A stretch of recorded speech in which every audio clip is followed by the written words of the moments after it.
ஆண்டவருக்காக உண்மை உள்ளவன் தான் சொல்ல வாய்ப்புகள் உண்டு. பவுல் சொல்றாரு, என் பார்வையில நான் நீதிமானா இருக்கிறது பெரிய விஷயம் அல்ல, மனிதர்கள் பார்வையில நீதிமானா இருக்கிறது பெரிய விஷயம் அல்ல, அவர் பார்வையில நான் நீதிமான உண்மையா இருக்கணும், அதுதான் பெரிய விஷயம்.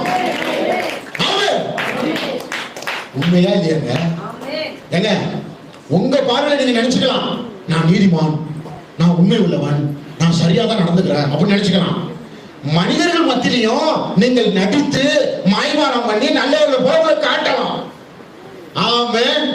ஆனா ஆண்டவர்கிட்ட காட்ட முடியுமா? ஐயா, பக்கத்துல கை கொடுங்க. அவரை ஏமாற்ற முடியுமா? ஐயா, அவருடைய கண்களை ஏமாற்றி எங்கேயாவது மாற்ற முடியுமா? ஐயா, முடியுமா? முடியுமா சாமி? மனுஷன் ஏமாத்திடலாம். ஆண்டவர் நீங்க வெளிப்படுத்தினாதான் எல்லாத்தையும் வெளிப்படுத்த மாட்டாரு. உனக்கு ஒரு பிரைவேசி இருக்கு, உன் ரகசியங்களை